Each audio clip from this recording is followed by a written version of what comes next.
paz do Senhor Jesus seja aí com o seu coração, com sua família. Eu quero pedir você para abrir a sua Bíblia no Salmo 34. Enquanto você abre a sua Bíblia aí, eu dou um recado a você. O nosso pastor, o pastor Abraão, ele está em viagem, mas retorna para o próximo culto de sábado, o culto de batismo. Eu, no primeiro culto, comentei com os irmãos que todos nós, irmãos, precisamos de uma ajuda, de orientação, de uma mentoria. E o pastor Abraão foi presenteado com essa viagem para os Estados Unidos. A igreja Willow Creek bancou toda a viagem e convidou 20 pastores daqueles que estão participando do Summit. E dentre esses 20, de todas as igrejas que participam do Summit, o pastor Abraão foi convidado a estar lá junto com o pastor Bill Hybels e com a equipe dele. Então, nós cremos que será um tempo de muita edificação na vida do pastor, de aprendizado, de comunhão, de mentoria sobre a vida dele. Então, peço aos irmãos que estejam orando. Perdão, o batismo é dia 13, mas ele vai estar, né, Cláudio, também? Amém. Então, os irmãos estejam orando em favor desse tempo do pastor Abraão lá com esses irmãos.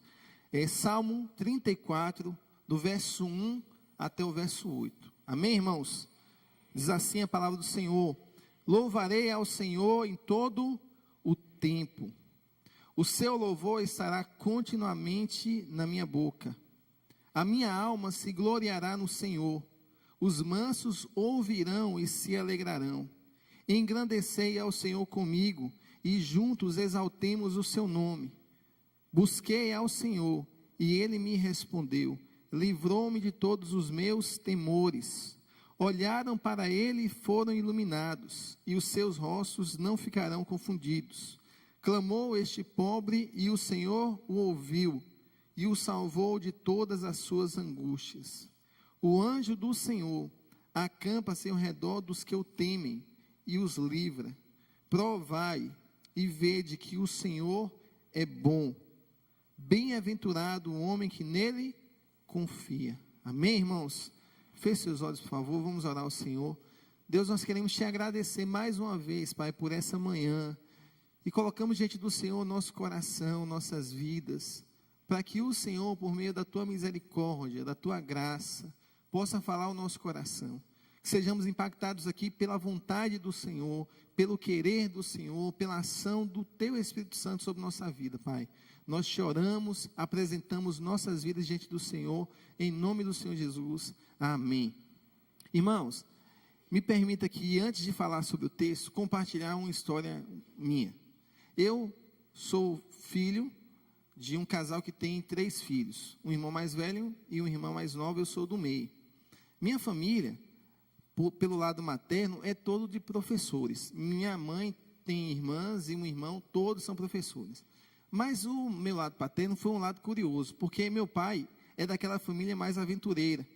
Então, enquanto alguns quiseram uma profissão assim mais tranquila, mais estável, meu pai tem uma família que tem opções assim de profissão mais diferentes. E dentre eles, meu pai foi servidor público por um tempo mais, e aqui entra no assunto, durante alguns anos tentou o ramo da música. E eu compartilhei isso uma vez com o pastor Abraão, a gente deu muita risada. Meu pai, ele compôs algumas músicas, né? E eu, desde pequenininho, imagino os irmãos, era back vocal do meu pai. Eu fazia o back ali, por trás ali e tal, mantendo a base da música. E com 8 anos eu era back vocal. Todo alinhadinho, meu irmão já todo despojado, todos os dois do lado ali, seguindo a risca. E aí, meu pai trabalhou alguns anos com isso. Eu lembro que, em um determinado momento, ele disse, olha, eu quero fazer um LP. Os irmãos lembram do LP, aquele bolachão? Pois é. Dominguinhos, meu pai fez um LP, bolachão. Era amarelo e verde, com o título O Político e Eu. Era o título do LP dele. O LP todo era de música crítica, irmãos. Então, se eu ouvisse a música do meu pai, ele ia falar de inflação, ele ia falar de corrupção, um monte de coisa. Só que você imagina isso há 15 anos atrás. Ele, irmãos, vendeu a roça, vendeu terreno, vendeu carro, vendeu tudo que a gente não tinha, para vir aqui em Salvador gravar um LP, bolachão. Se hoje é caro, imagina naquela época. Vinha para cá, alugava estúdio, aquela festa toda e tal. Depois, não contente com o pouco sucesso do bolachão, fez um CD.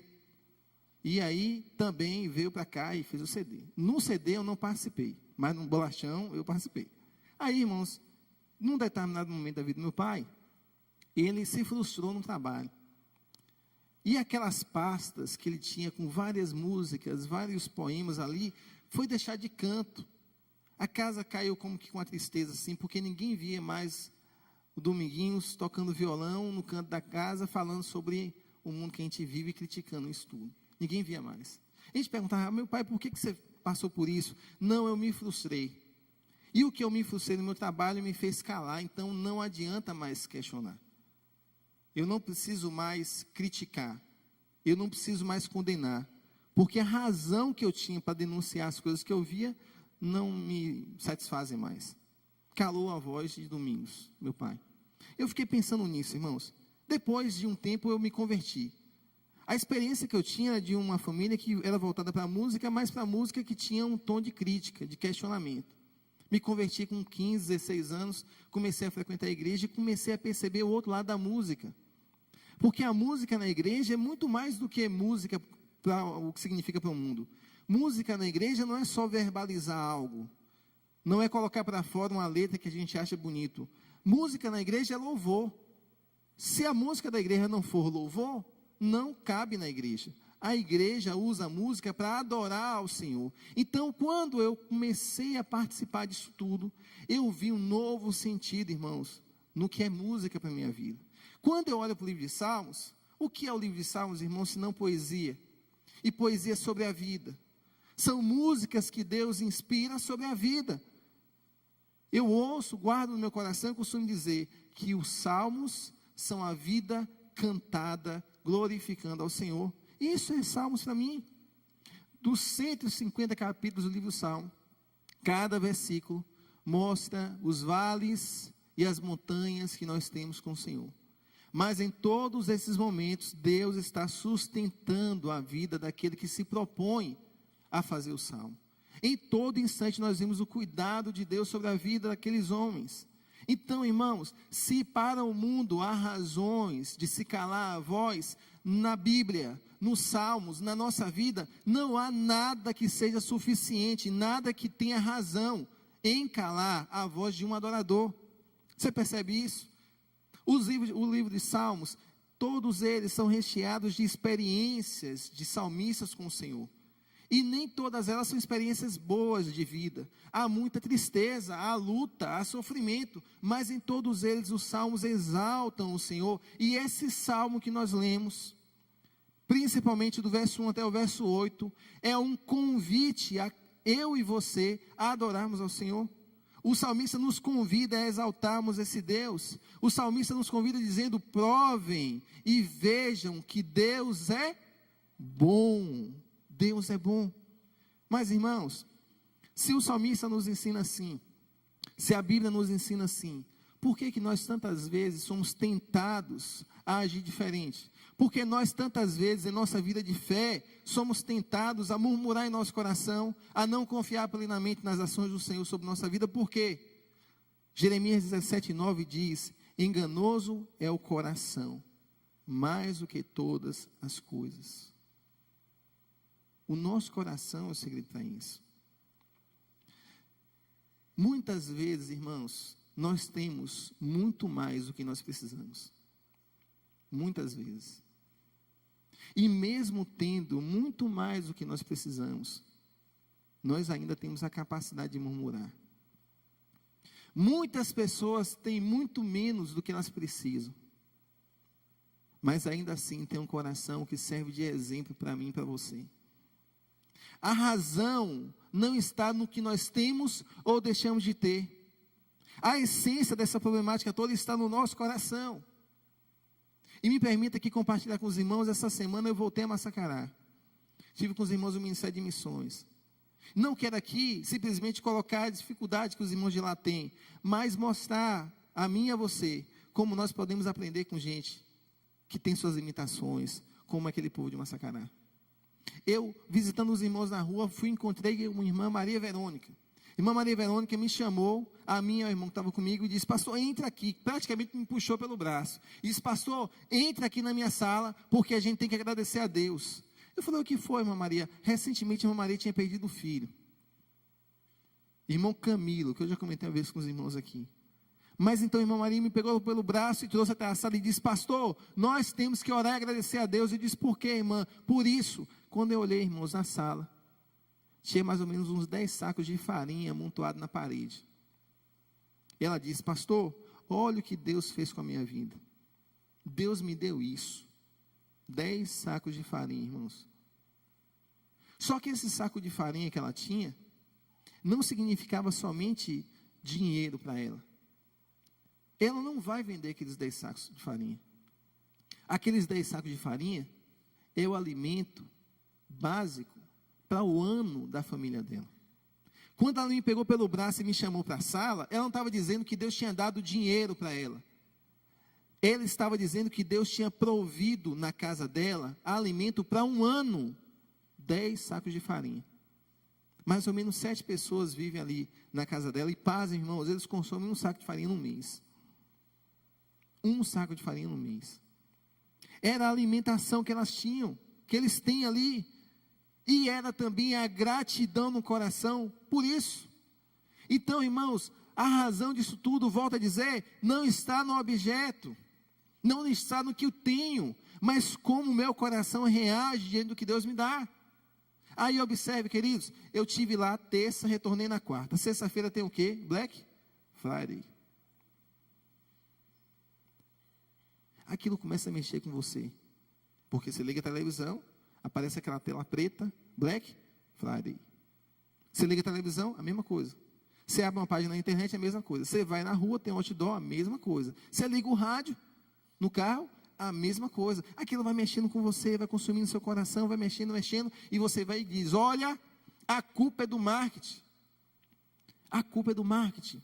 Porque eles tramam com a gente, eles armam um laço, o que é que resiste? A gente tem que comprar.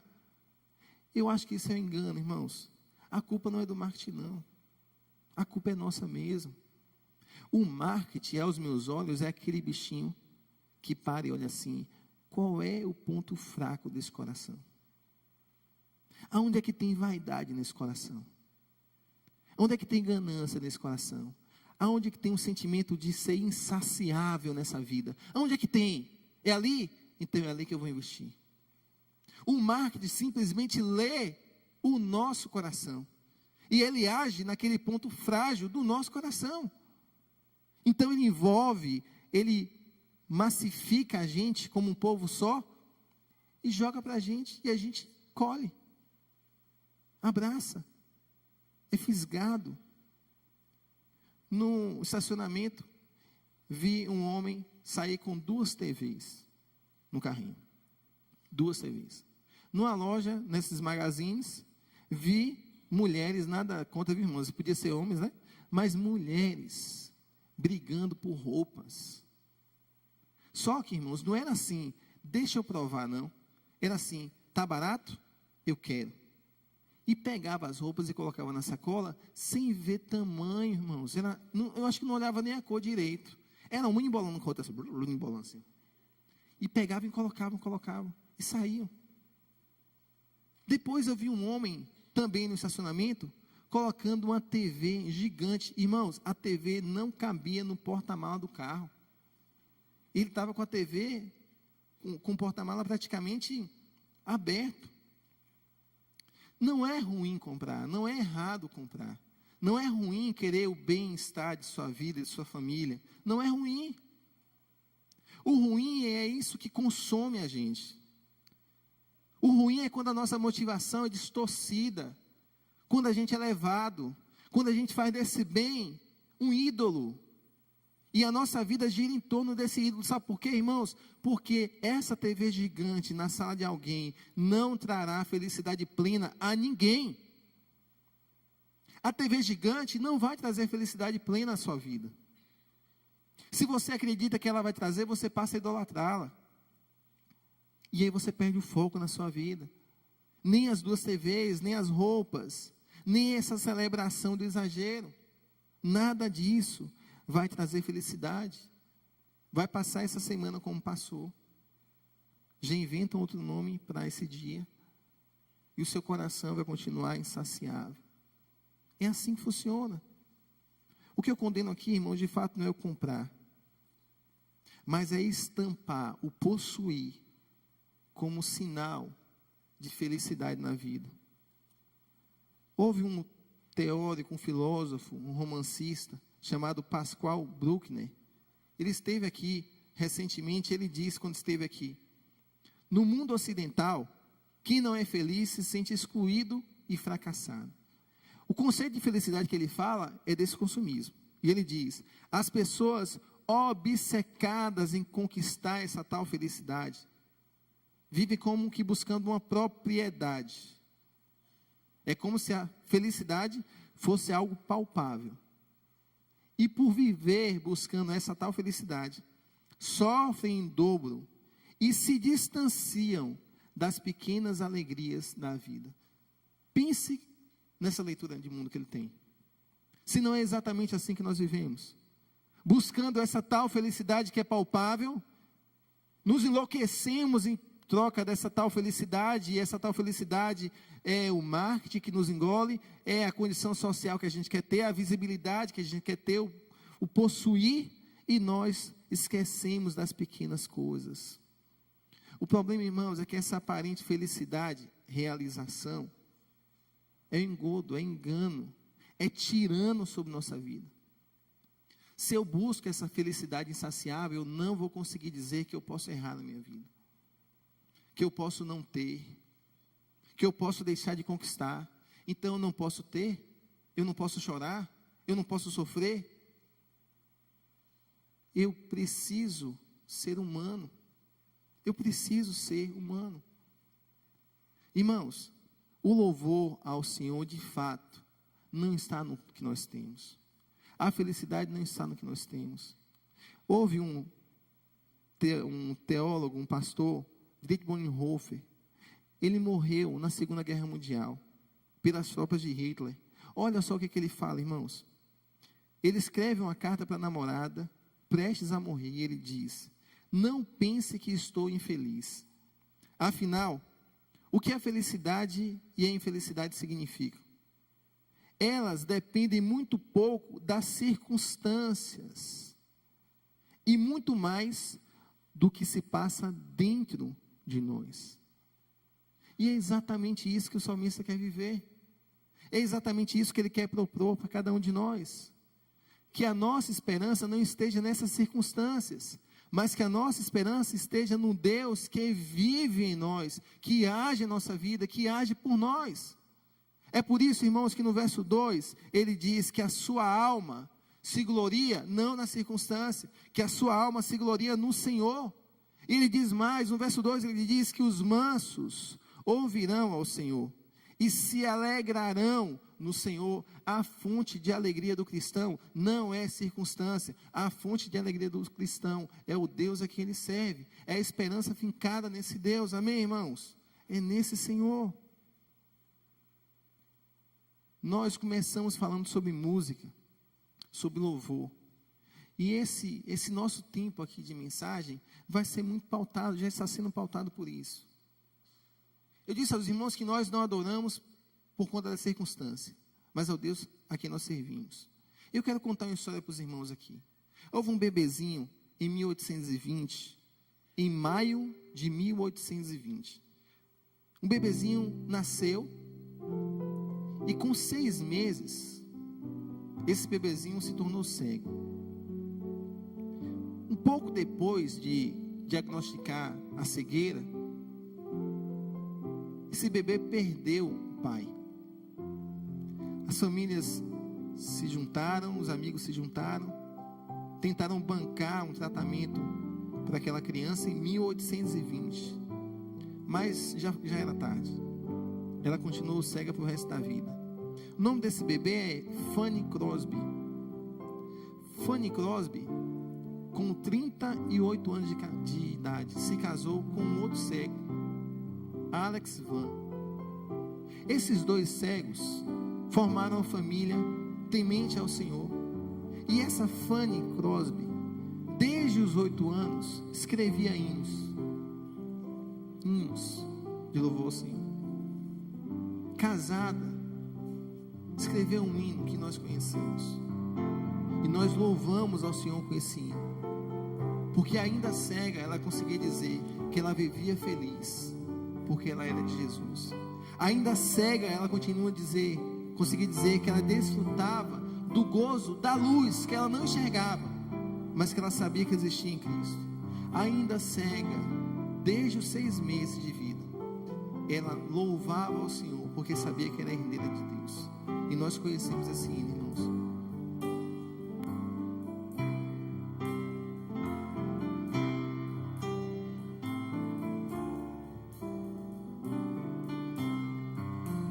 Vivo feliz, pois sou de Jesus. Eu já desfruto o gozo da luz. Sou com Jesus, herdeiro de Deus. Ele me leva à glória do céu.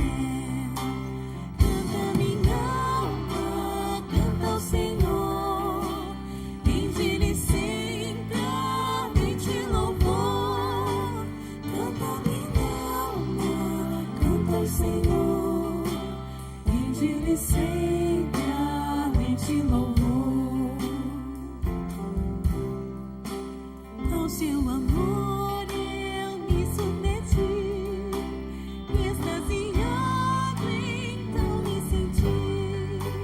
Anjos descendo, trazendo os céus, ecos dessa excelsa graça de Deus. Canta minha alma, canta ao Senhor.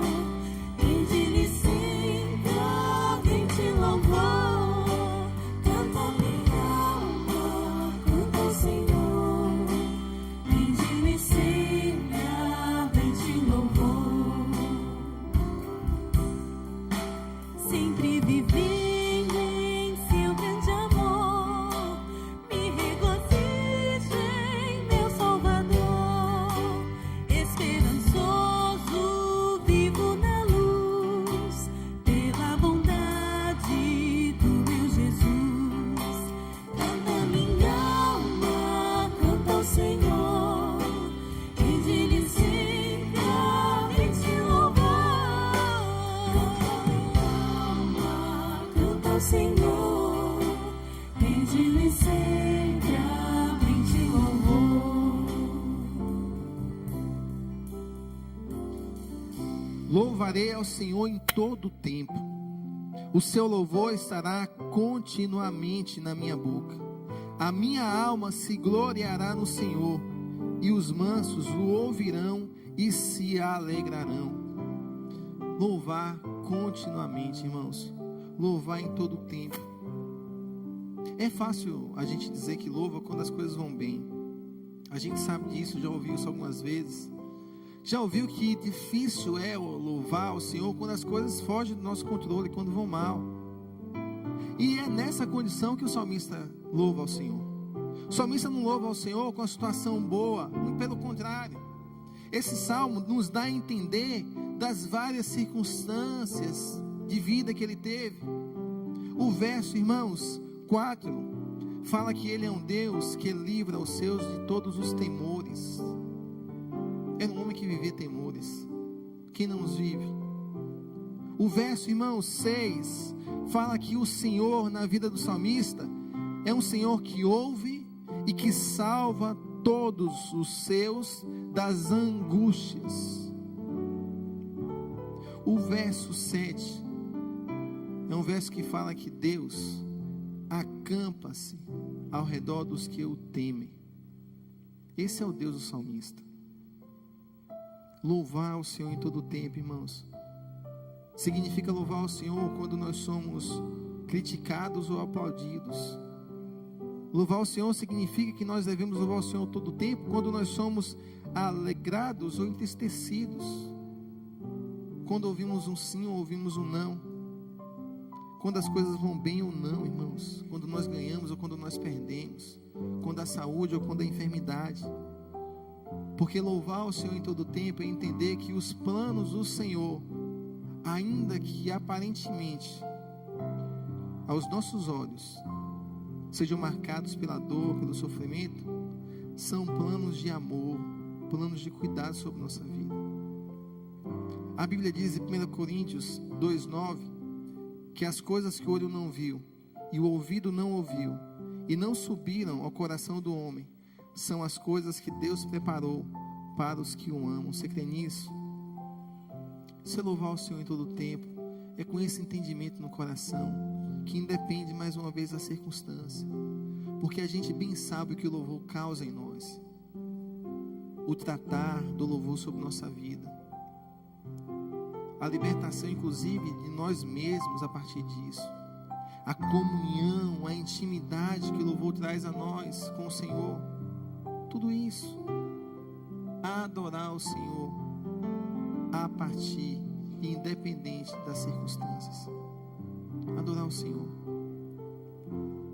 Há um outro hino que nós conhecemos, irmãos, e esse hino brotou de uma circunstância muito difícil, uma família chamada família Spafford iria se encontrar na França. Quero contar para vocês essa história. A mãe sai dos Estados Unidos em 1873, vai atravessar o oceano para encontrar o pai da família na França. Era uma viagem que ia fazer bem a mãe que estava endoentada, mas também a toda a família, aquela vibração, uma viagem de sonho, expectativa em volta daquela viagem. Então o pai vai à frente e aguarda a mãe com 4 filhas. Pega um navio, uma viagem de alguns dias. No meio dessa viagem há um temporal, tudo fica escuro, frio, tenebroso e inseguro. De onde menos se espera surge um outro navio, irmãos. Esse navio se aproxima do navio da família Spafford, e no meio daquela noite escura eles se chocam no meio do oceano. No meio do oceano 2 navios se chocam. Com 30 minutos depois do acidente, o navio da família Spafford já está todo submerso. Infelizmente as 4 crianças não sobrevivem. As 4 filhas do casal falecem naquele acidente. Resta a mãe. A mãe é socorrida. As pessoas enviam um telegrama para o senhor Spafford, que da França volta para encontrar a mãe em algum lugar. Nesse retorno, sabendo da morte das 4 filhas e em busca da mulher, ele escreve um hino, ele compõe um hino que nós também conhecemos, e nós vamos louvar com esse entendimento agora, irmãos. Sou feliz com Jesus. Sou feliz com Jesus, meu Senhor. Se em casa mais doce me veres gozar, se dou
sei se você percebe, mas aos meus ouvidos essa música soa como um barco no oceano mesmo, sendo levado pelas ondas, sacudido, mas lá naquele barco, naquele navio, um homem dentro daquele navio compõe a letra desse hino em meio a tanta dor, dizendo que é feliz com o Senhor, que sabe das promessas do nosso Deus, que acredita, crê no caráter desse Deus.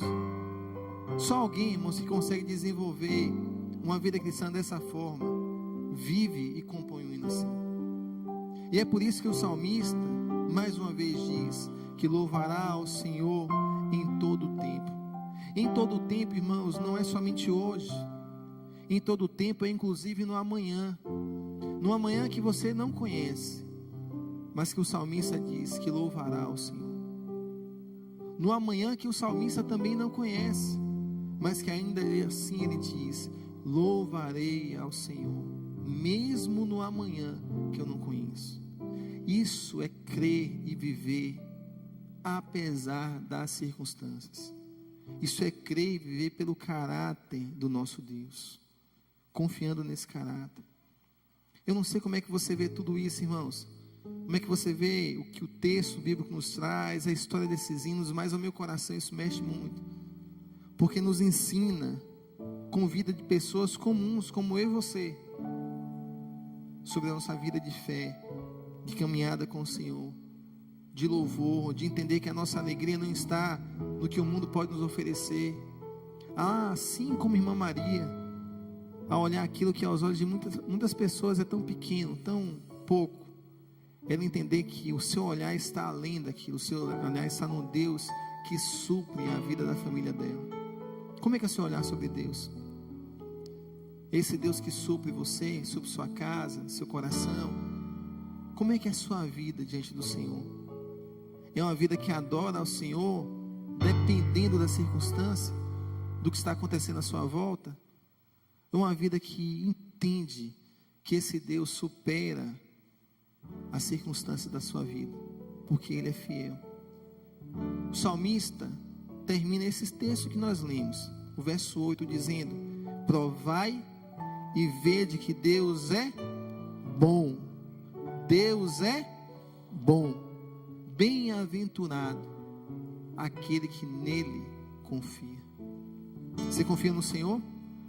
Amém? Então você pode louvar o Senhor. Você pode louvar o Senhor junto com dois homens também, dois missionários. O nome de um é chamado Reverendo William e o outro Reverendo Thomas. Reverendo William, depois de alguns anos de vida, se tornou surdo e conheceu o Reverendo Thomas, que sempre teve uma saúde muito debilitada, mas eles dois tiveram uma participação muito importante no hino que nós conhecemos, irmãos, e que durante anos nós louvamos ao Senhor com eles.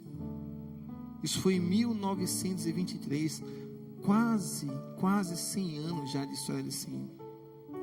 E é um hino que fala da fidelidade de Deus, apesar das circunstâncias. A fidelidade de Deus é sobre a vida de cada um de nós aqui.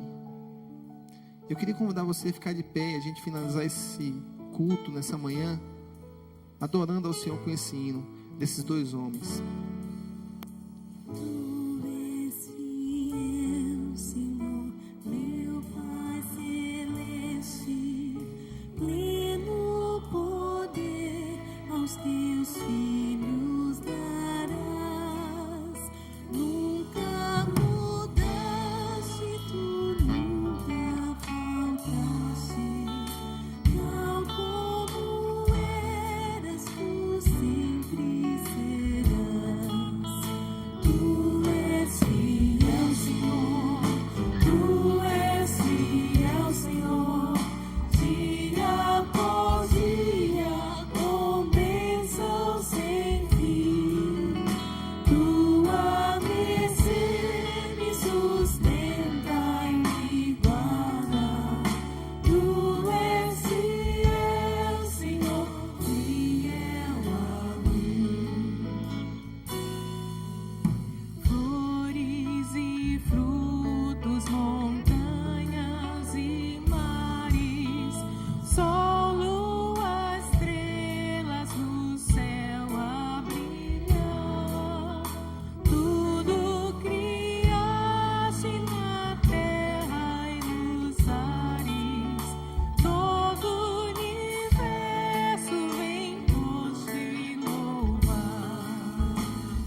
colocar diante do Senhor nossa vida, nosso coração, a nossa postura de adoradores, reavaliar talvez algumas coisas que tenham aí para mudar, ser apresentada diante do Senhor com muito mais clareza, com decisão mesmo. Vamos orar. Senhor, nós queremos, Pai, bendizer o Senhor, Deus, porque cremos que o Senhor falou ao nosso coração nessa manhã. A gente olha, Deus, para a Tua palavra, para a experiência do salmista, que vive tantas dificuldades, mas ainda assim reconhece o Teu cuidado sobre sua vida. Entende, Deus, que o Senhor deve ser adorado em todo tempo, Pai, em todo tempo, em toda circunstância. E ele entende isso por caminhar com o Senhor. Nós queremos nos apresentar então, Pai, como um povo do Senhor que deseja também isso. Caminhar dia após dia com o Senhor, na Tua presença, sendo conduzidos pelo Teu Espírito Santo, Senhor.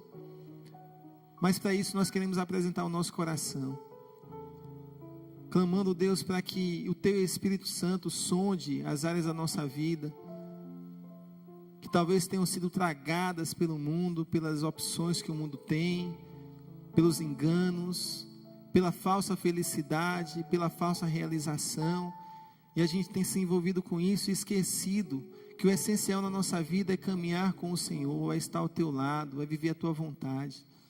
Que a gente não troque o Senhor por essas coisas, Pai. Que a gente não troque o Senhor pelo consumismo, pela vaidade, pelo desejo de ser aparente diante dos homens. Que tenhamos uma vida íntegra, reta diante do Senhor. E que aprendamos, Pai, com esses homens que compuseram tantos hinos bonitos, que há tantos anos edificam o Teu povo. Nós cremos que o Senhor andou com eles, que o Senhor os inspirou nisso tudo, que o Senhor tratou a vida deles, Pai.